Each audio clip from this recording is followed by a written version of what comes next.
Hello friends, आप सभी का स्वागत है Prajapati study point YouTube channel पर। सो फ्रेंड्स, आज की वीडियो में हम आपके लिए लेकर आए हैं एयरफोर्स वाई ग्रुप के लिए मॉक टेस्ट, एक मॉडल पेपर लेकर आए हैं और इसके अंदर हम डिस्कस करेंगे 30 क्वेश्चन। तो वीडियो को प्लीज़ अंत तक जरूर देखें, वीडियो आपके लिए बहुत ज़्यादा इंपॉर्टेंट होने वाली है। वीडियो में हम 30 क्वेश्चन डिस्कस करेंगे जिस तरह से आपके एग्जाम के अंदर आते हैं। तो ये मॉडल पेपर आपके लिए बहुत ज़्यादा इंपॉर्टेंट होगा। कई स्टूडेंट्स को, इंग्लिश वाले स्टूडेंट्स को प्रॉब्लम हो सकती है, बट मैं आपको थोड़ा थोड़ा इंग्लिश में बता दूंगा। पहले क्वेश्चन देखिए, आरा इज रिलेटेड टू बढ़ई, देन कैंची किससे रिलेटेड होगी। आरा देखिए, जो व्यक्ति फर्नीचर का काम करता है, फर्नीचर का काम करता है उसे हम बढ़ई बोलते हैं। तो फर्नीचर का काम करने वाला व्यक्ति है जो क्या होता है, बढ़ई होता है। ठीक है, ऐसे भी पूछा जा सकता है। और बढ़ई का जो औजार है, बढ़ई का जो इंस्ट्रूमेंट है वो क्या है, वो है आपका आरा, यानी कि वो लकड़ियों को कट करने के लिए किसका यूज़ करता है, आरा। तो इसी तरह से कैंची किस के लिए काम आती है, तो ये टेलर के काम आती है, सेजर्स बोलते हैं जिसे हम। ये दर्जी के काम आती है, ये दर्जी इससे क्या करता है, कपड़े काटता है। नेक्स्ट क्वेश्चन आपको कोडिंग डिकोडिंग से दिया हुआ है। तो आपको सबसे पहले क्या करना है, इनके मध्य डिफरेंस देखना है। इनके मध्य कितने का डिफरेंस है, 12 का डिफरेंस। इसी तरह से मैं यहाँ पर देखता हूँ 12 का डिफरेंस, ये 12 का, सभी में 12 का डिफरेंस बन रहा है। तो सबसे पहले तो मैं इसमें, इसके अंदर मुझे क्या मिला कि सेम डिफरेंस मुझे देखने को मिल रहा है। तो मैं इसमें भी सेम डिफरेंस देखूंगा। ठीक है, सबसे पहले तो मैं 12 का डिफरेंस चेक करता हूँ। तो 12 का डिफरेंस यदि मैं चेक करता हूँ तो मेरे लिए कॉम्प्लिकेटेड हो जाएगा। मैं सेम डिफरेंस इनके अंदर चेक करता हूँ। तो देखिए, पहले ऑप्शन के अंदर मैं चेक करता हूँ। तो टी से यदि मैं एल आऊँगा तो कितना हो जाएगा मेरा, -8। ठीक है, वी से यदि मैं एन आऊँगा तो कितना हो जाएगा, -8। बिल्कुल, यहाँ से मैं 23 से 16 पर आऊँगा तो कितना हो जाएगा, -7। यानी कि सीक्वेंस ये गलत हो गया, बिल्कुल यहाँ पर क्या हो गया, गलत हो गया, सभी अंक सेम नहीं आ रहे। इसी तरह से मैं यहाँ पर चेक करता हूँ, देखिए -4, वी से आर में आए -4, डब्ल्यू से एस में आए -4, इसमें आए -4। इसका मतलब मुझे रिलेशन मिल गया, इनमें सेम डिफरेंस देखने को मिल रहा है। अब मैं इनके अंदर भी एक बार चेक कर लेता हूँ। तो मैं यदि टी से एस की तरफ आता हूँ, टी से यदि मैं एस की तरफ आता हूँ, ये कितना होता है 19, ये कितना होता है 18, एक कम होना पड़ रहा है। यहाँ के बाद देखो, वी से टी का मैं देखता हूँ तो कोई रिलेशन नहीं बनता है। इसी तरह से इसमें भी कोई रिलेशन नहीं बनेगा। ठीक है, तो यहाँ पर आपका ऑप्शन नंबर बी राइट हो जाता है। ऐसे क्वेश्चन आते हैं जिनमें आपको थोड़ा कॉम्प्लिकेटेड, यानी कि आपको इनमें सॉल्यूशन थोड़ी ज़्यादा करना पड़ता है, कैलकुलेशन। ठीक है, तो ऐसे क्वेश्चन को आपको ध्यान रखना है। नेक्स्ट क्वेश्चन देखिए, ये आपको दिया हुआ है 5 का 30 से रिलेशन है, 7 का किससे रिलेशन होगा। नेवी एमआर के अंदर एज इट इज़ ऐसा ही क्वेश्चन पूछा गया था, और ऐसे क्वेश्चन मैंने आपको बता रखे हैं कि इनका रिलेशन स्क्वायर में कुछ ऐड करना या घटाना होता है। तो सबसे पहले मैं 5 का स्क्वायर करके इसमें ऐड करता हूँ, 25, इसमें मैंने 5 ऐड किया, कितना गया मेरे पास 30। इसी तरह से मैं 7 का स्क्वायर करूँगा, कितना 49, इसमें कितना जोड़ूंगा मैं, 5। ठीक है, इसमें मैं कितना जोड़ूंगा, 5, तो मेरे पास कितना आएगा, 54। लेकिन एक बात ध्यान रखो, ये इसमें ये कॉन्सेप्ट नहीं लग रहा है। इसमें कॉन्सेप्ट क्या लग रहा है, ए स्क्वायर प्लस ए वाला कॉन्सेप्ट लग रहा है। मैंने आपको बताया था कि इसको हमें प्रायोरिटी देनी है, जिसमें ज़्यादा संख्या सेम हो उसको प्रायोरिटी देनी है। तो 5 का स्क्वायर प्लस 5 कितना हो जाएगा, 30। 7 का स्क्वायर प्लस 7 कितना हो जाएगा आपका, ये आपका कितना हो जाएगा, 56। 56 आपका राइट आंसर आ जाएगा। ठीक है, नेक्स्ट देखो, नेक्स्ट आपको फिगर से दिया हुआ है। ऐसे फिगर के क्वेश्चन हैं जो आपके आते हैं एग्जाम के अंदर। ठीक है, तो इसके अंदर देखना है, बिल्कुल इजी सा कॉन्सेप्ट, सिंपल सा कॉन्सेप्ट इसमें लग रहा है। पहले का तीसरे से रिलेशन देखो, ये यहाँ पर ये बिंदु है, दीवार से चिपका हुआ है, तो यहाँ पर ये बीचों बीच में आ गया, तो यही रिलेशन यहाँ बनेगा। ये दीवार से चिपका हुआ एक आयत है, रेक्टेंगल है, तो ये रेक्टेंगल कहाँ पर आ जाएगा, बीच में आ जाएगा। ठीक है, तो बीच में रेक्टेंगल ऑप्शन नंबर बी के अंदर आ रहा है।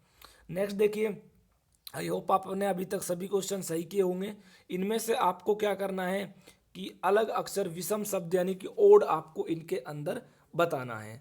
तो देखिए, लोहा, एल्युमिनियम, लकड़ी, तांबा। तो यार ये तो सभी धातु हैं, लोहा है, तांबा है, एल्युमिनियम है, ये सभी मेटल्स हैं। लेकिन लकड़ी आपकी बिल्कुल अलग है, और हम धातु अधातु का भी कॉन्सेप्ट इसके अंदर लगा सकते हैं। ठीक है, तो नेक्स्ट क्वेश्चन देखिए, नेक्स्ट क्या है, KJML, CJIF। तो ऐसे क्वेश्चन में आपको क्या इनके मध्य इनमें देखना डिफरेंस कितने का बन रहा है। तो सबसे पहले मैं डिफरेंस चेक करता हूँ के कितना होता है मेरा 11, ये कितना होता है मेरा 10, ये कितना होता है मेरा 13, ठीक है, ये कितना होता है मेरा 12। यानी कि देखो -1 +3 और उसके बाद डिफरेंस कितने का है 3, 3 के बाद सॉरी ये 13 के बाद 12 यानी कि -1। तो -1 +3 -1 ऐसे डिफरेंस आपको इसके अंदर चेक करने पड़ते हैं, ठीक है। तो सभी में मैं अपना जो डिफरेंस है वो एक बार चेक कर लेता हूँ। तो सभी में जब मैं डिफरेंस चेक करता हूँ, देखिए इसके अंदर आप चेक करिए, ये कितना आएगा 7, 6, 9, 8। ये 7 में से -1 गया, फिर यहाँ 6 और 3 9, फिर यहाँ कितना आएगा आपका -1। तो इसी तरह से आपको इसमें ZABY में भी आपको चेक करना होगा। तो मेरे A और B C सभी ऑप्शन में बैठ रहा है, लेकिन इसके ऑप्शन के अंदर यदि मैं चेक करता हूँ एक बार, तो देखिए आपको बीच में से चेक करना है, पूरा नहीं चेक करना है। बीच बीच में 3 3 का अंतर हो रहा है ना, इसमें देखो A के बाद जस्ट B आ रहा है, तो ये 1 का अंतर आ रहा है, तो इसलिए यहाँ पर D आपका ओड हो जाएगा। नेक्स्ट देखिए 18, 34, 36, 48। तो इनमें आपको देखना है, तो पहला कॉन्सेप्ट इसके अंदर लगता है कौन सा, स्क्वायर वाला, ठीक है। दूसरा कॉन्सेप्ट लगता है इसके अंदर क्यूब वाला। तीसरा कॉन्सेप्ट लगता है इसमें भाज्य और अभाज्य संख्या वाला। चौथा कॉन्सेप्ट लगता है किसी के डिविजिबल और इनडिविजिबल, यानी किसी से डिविजिबल होने का। तो इसके अंदर स्क्वायर वाला नहीं लग रहा, क्यूब वाला नहीं लग रहा, और इसके अंदर भाज्य अभाज्य वाला नहीं लग रहा, सम विषम वाला नहीं लग रहा। तो लास्ट हमारे पास क्या बचता है, किसी से डिविजिबल। तो देखिए 6 से डिविजिबल, 6 से डिविजिबल, 6 से डिविजिबल, और 34 इज नॉट डिविजिबल, ठीक है। 34 आपका 6 से डिविजिबल नहीं है, ठीक है। नेक्स्ट देखो 8 नंबर क्वेश्चन। अब यार 8 नंबर क्वेश्चन बिल्कुल इजी है, इसमें कोई भी आपको सोचने की आवश्यकता नहीं है, ऐसे क्वेश्चन आपको 1 2 मिल जाएंगे, ठीक है। नेक्स्ट देखिए, नेक्स्ट आपको क्या दिया हुआ, वाष्पीकरण, वर्षा, समुद्र, बादल। इनको आपको सीक्वेंस में जमाना है कि सबसे पहले क्या होता है, उसके बाद क्या होता है, उसके बाद क्या होता है। तो देखो सबसे पहले हम यदि चेक करते हैं, सबसे पहले वर्षा तो होगी नहीं, बिल्कुल सीधी सट बात है। सबसे पहले वर्षा नहीं होगी तो हमारा ये ऑप्शन कट जाएगा, ठीक है। उसके बाद मैं चेक करता हूँ कि सबसे पहले बादल भी नहीं होंगे, तो ये ऑप्शन कट जाएगा। अब आपका आता है वाष्पीकरण और समुद्र। तो एक बात सोचो, जब समुद्र होंगे तभी तो वाष्पीकरण होगा ना। पहले समुद्र आएगा, फिर समुद्र से वाष्पीकरण होगा, समुद्र से जो जल जाएगा उठकर उसी से तो वाष्पीकरण होगा। तो पहले समुद्र आएगा, फिर वाष्पीकरण होगा, फिर उसके बाद बादल आएंगे, फिर वर्षा होगी। तो क्या होगा आपका, ऑप्शन नंबर सी इस क्वेश्चन का राइट आंसर हो जाएगा। नेक्स्ट क्वेश्चन, ऐसा क्वेश्चन आपको 100% आपके एग्जाम के अंदर देखने को मिलता है, यदि आपने एग्जाम कोई दिया है तो आपने देखा होगा। तो देखिए इसमें आपको आपको डिक्शनरी के अकॉर्डिंग इनको लगाना है। तो डिक्शनरी के अकॉर्डिंग लगाने के लिए सबसे पहले मैं देखता हूँ कि मेरा CRI और CRI सभी में सेम है, ठीक है। तो इससे कोई मुझे लेना देना नहीं है, मैं इसे काट सकता हूँ। फिर मैं देखता हूँ कि ऑप्शन नंबर मतलब पहले इसके अंदर तो उस फर्स्ट में T आ रहा है और इसके अंदर भी T आ रहा है, लेकिन इसके अंदर S आ रहा है और इसके अंदर भी S आ रहा है। तो सबसे पहले देखो, पहले S आता है या T आता है, तो सबसे पहले S आता है। इसका मतलब 3 या 4 में से कोई पहले आएगा। तो मैं चेक करता हूँ कि 3 आएगा या 4 आएगा। तो क्रिस तक तो यहाँ पर हो गया, उसके बाद इसमें I आया है और इसमें P आया है, इसका मतलब पहले तो 3 ही आएगा। तो 3 और 4 ये ऑप्शन कट गए, इसका मतलब इन दो में से कोई एक आएगा, 3 4। उसके बाद ऊपर वाले में देखता हूँ क्रिट सेम है और क्रिट सेम है, उसके बाद यहाँ पर आई है, तो 2 1 आपका राइट आंसर आ जाता है। क्या आ जाता है, 3 4 2 1। आप इसे चेक कर सकते हैं। आई होप आपका ये क्वेश्चन सही होगा। वीडियो पॉज करके एक बार खुद से सॉल्व करें, तब आप वीडियो को आगे देखें। इसमें आपको एक सीक्वेंस दी हुई है और इस सीक्वेंस के अकॉर्डिंग आपको ये जो खालिस्तान दिए हुए हैं इनमें आपको इनको पुट करना है, ठीक है। तो देखते हैं, सबसे पहले हमें क्या करना है, इस क्वेश्चन के अंदर इन टोटल वर्ड्स को गिन लेना है फिल इन द ब्लैंक्स के सहित। 1 2 3 4 5 6 7 8 9 10 11 12 13 14 15 16 16 मेरे पास ये वर्ड दिए हुए हैं। इसका मतलब मुझे पता है कि इसमें 4 4 के पेयर बनेंगे। कितने के पेयर बनेंगे, 4 4 के। तो मैं 4 4 के पेयर बना लेता हूँ। ये मैंने 4 4 के पेयर बना लिए। तो ये मैंने 4 4 के पेयर बना लिए। अब आपको एक चीज़ समझ में आ रही होगी कि हर वर्ड में आगे ए आ रहा है, तो जहाँ भी कोई आगे वाला वर्ड है उसे आप फिल कर दीजिए। तो आपने आगे वाले वर्ड को यहाँ पर फिल कर दिया। तो ये आपने एक्स यहाँ पर फिल कर दिया सेकंड नंबर पर, इसको आपने ए फिल कर दिया। ठीक है, अब यहाँ पर देखो क्या सीक्वेंस बन गई, X Y Z, X Y Z, A X Y Z, A X Y Z. तो ये आपके पास सिचुएशन बन जाती है। ठीक है, तो ये आपके पास आ जाएगा एक्स ए जेड वाई वाई, एक्स ए जेड वाई वाई। आपको पहले पेयर बनाने, कितने का पेयर बन रहा है, उसके बाद इस क्वेश्चन को सॉल्व करना है। नेक्स्ट देखिए, नेक्स्ट पद लुप्त है और इसमें से आपको अगला नेक्स्ट वर्ड छांटना है। तो देखिए 6 के बाद 12 आ रहा है, 12 के बाद 20 आ रहा है, 20 के बाद 30 आ रहा है। ठीक है, तो इस अनुक्रम को हमें पूरा करना होगा। ये अनुक्रम किस तरह से चल रहा है वो हमें आप अपने अकॉर्डिंग देखना होगा। तो सबसे पहले देखिए 6 दूनी 12, 12 इस ऐसा तो कोई कॉन्सेप्ट नहीं है, तो मैं डिफरेंस चेक करता हूँ इनके अंदर। ये 8 का डिफरेंस है, ये 8 का डिफरेंस है, ये 8 का डिफरेंस है, सॉरी ये 10 का डिफरेंस है, तो अगला भी कितने का डिफरेंस आ जाएगा, 10 का डिफरेंस आपका आ जाएगा। सॉरी ये देखिए 6 और 6 का डिफरेंस है, उसके बाद ये 8 का है, ये 10 का है, तो अगला डिफरेंस 12 का आएगा।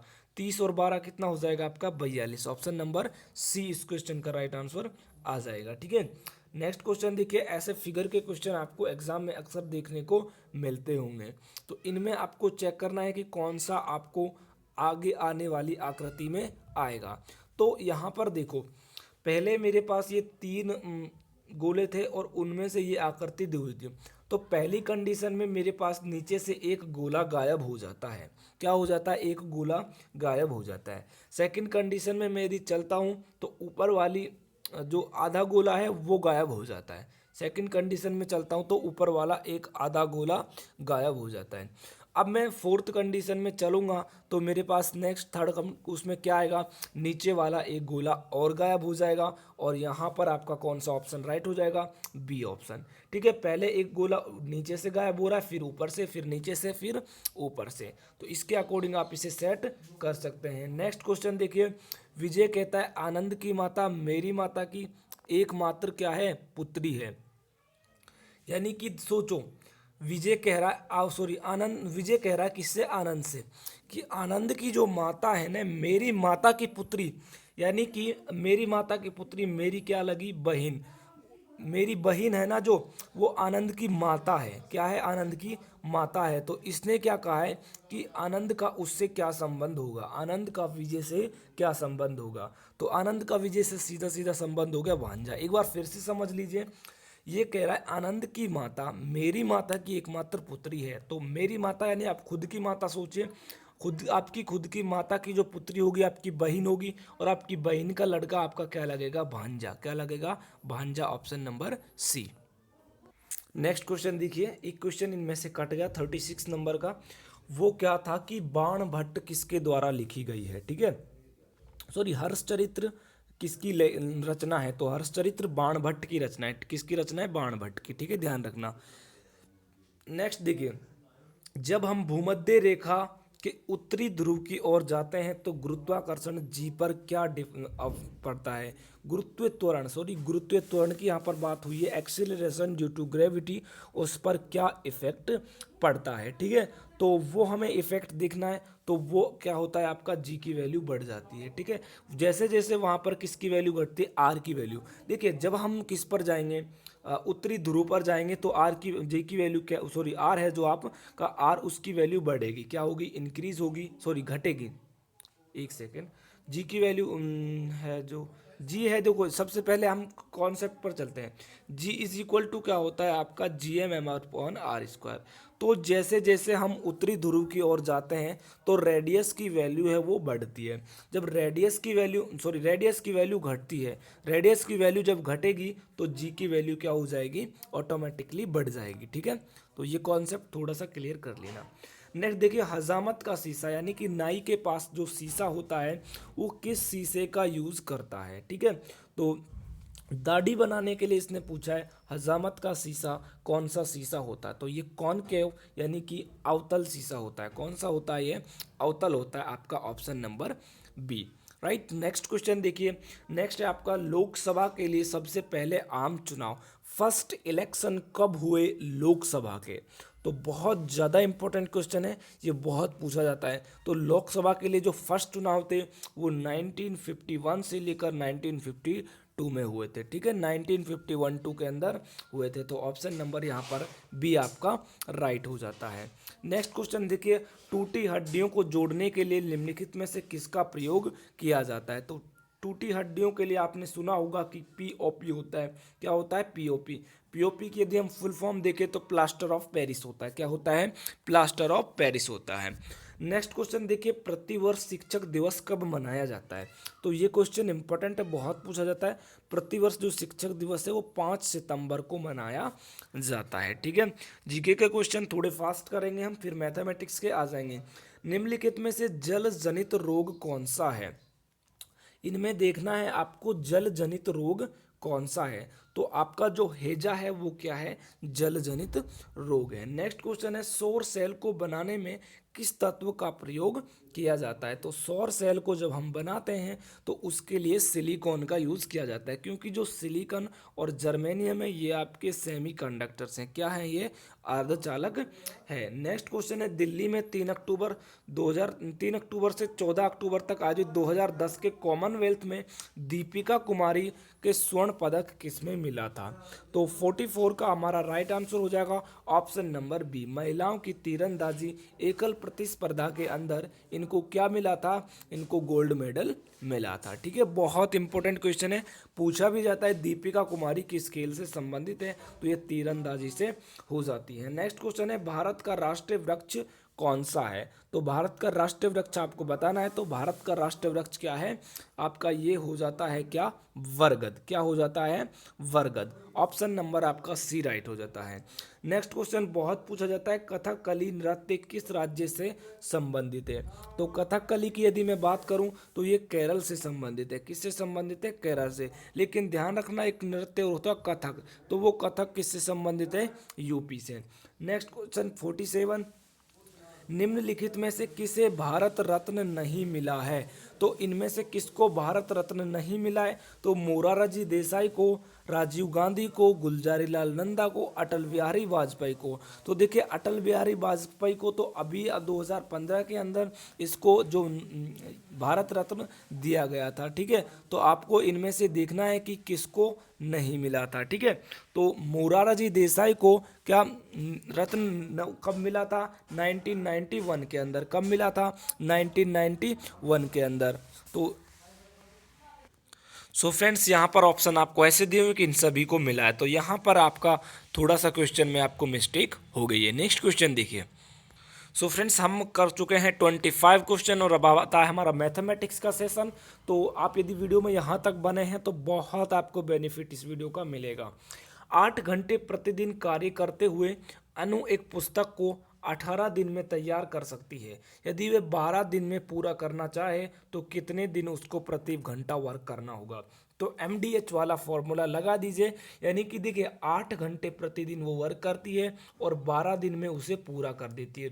हो सकता वो क्या कर रही है कि वो 12 दिन में उसे पूरा करना चाहती है, तो उसे कितने दिन एक उसमें काम करना पड़ेगा? तो हम इसको इससे काट देते हैं। 1 सेकेंड, ये आपको यहाँ पर 8 दिया हुआ है, तो वो कितने उसके अंदर देखिए, यहाँ पर ये आपको 8 दिया हुआ है, ये आपको 18 दिया हुआ है, और 12 दिन में कंप्लीट करना चाहते हैं तो 12 से डिवाइड कर दीजिए। अब इसको काट दीजिए, 6 दूनी 12, सॉरी 6 तिया 18, 6 दूनी 12, इसको आप काटेंगे 4, तो 4 तिया 12 दिन, 12 घंटा आपका राइट आंसर आ जाएगा। ऑप्शन नंबर यहाँ पर ए। नेक्स्ट क्वेश्चन देखिए, एक गांव में अनाज भंडार 21 दिनों तक चलता है, वही भंडार गांव में बी में 28 दिनों तक चलता है। यदि वो दोनों गांव में अनाज वही अनाज दे दिया जाए तो उनका भंडार है वो कितने दिन तक चल जाएगा? तो दोनों गांवों की आपसे बात की गई है, तो क्या करेंगे? देखिए, ये 21 दिन चलता है, ये 28 दिन चलता है। दोनों का यदि हम इनका एलसीएम ले तो मान लीजिए कोई भी आपके पास इनका एलसीएम आ गया, ये आपने इनका लिया 84 एलसीएम लिया, ठीक है। 21 चौका 84 और 28 दिया 84, 84 में आप 7 का भाग देंगे तो कितना आ जाएगा? 12 दिन के अंदर ये दोनों समाप्त इसको कर देंगे। नेक्स्ट क्वेश्चन देखिए, 500 फीट लंबी एक रेलगाड़ी 700 फीट लंबे एक प्लेटफॉर्म को 10 सेकंड में पार कर लेती है, तो उस रेलगाड़ी की गति क्या होगी? तो उस रेलगाड़ी की आपसे इसमें गति पूछी गई है। तो सबसे पहले तो हम देखते हैं कि चाल क्या होता है। तो चाल बराबर क्या होती है, दूरी बटा समय। अब देखो 500 फीट की तो रेलगाड़ी और 700 फीट का ये क्या है, एक्चुअली में मीटर में दिया जाता है आपको, ठीक है। 10 सेकंड में पार कर रही है तो मैं इसमें लिख देता हूँ 1200, और 10 सेकंड में पार कर रही है तो समय की वैल्यू कितनी आ गई, 10 सेकंड, जीरो से जीरो कैंसिल, यानी 120 मीटर पर सेकंड। लेकिन यहाँ पर फिट है तो 120 फीट अपॉन सेकंड आपका आ जाएगा। ऐसे क्वेश्चन आपको देखने को मिल सकते हैं। नेक्स्ट क्वेश्चन देखिए, एक समद्विबाहु त्रिभुज की दो भुजाओं की लंबाई क्रम से 15 और 22 है, तदनुसार उस त्रिभुज का परिमाप कितना हो सकता है। तो ये क्वेश्चन आपके लिए ऑप्शन आपको दिए हुए हैं, तो इसका आंसर आपको कमेंट बॉक्स में बताना होगा। नेक्स्ट और आज की वीडियो का लास्ट क्वेश्चन, हमारा 30वां क्वेश्चन। तो कमेंट बॉक्स में जरूर बताना कि कितने क्वेश्चन आप सही कर पाए। इसमें कहा कि अर्धवृत्ताकार खिड़की का व्यास 63 है, तो उसका परिमाप कितना होगा। तो देखिए, एक अर्धवृत्ताकार आपकी खिड़की है, इसका आपको क्या दिया हुआ है, व्यास दिया हुआ है, ये दिया हुआ है 63 मीटर। कितना दिया हुआ है, 63 मीटर। तो इसमें पूछा है उस खिड़की का परिमाप क्या होगा। तो इस खिड़की का परिमाप आपको बताना है। सबसे पहले तो ये चीज़ आपको लेनी होगी, ये क्या है, वृत्त का क्षेत्रफल यानी कि पाई आर स्क्वायर, ठीक है। पाई आर स्क्वायर ये आपको लेना है। उसके बाद सॉरी, ये आपकी परिधि लेनी है, पाई आर लेनी है, और उसके बाद आपको ये लेना है व्यास। यानी कि व्यास की मैं बात करूं तो ये कितना हो जाएगा आपका 2r, कितना हो जाएगा 2r।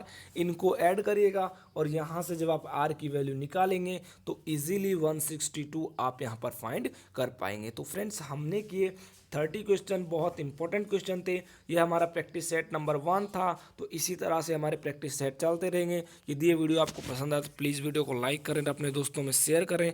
मिलते हैं आपको नेक्स्ट वीडियो में, तब तक के लिए सभी को जय हिंद, जय भारत।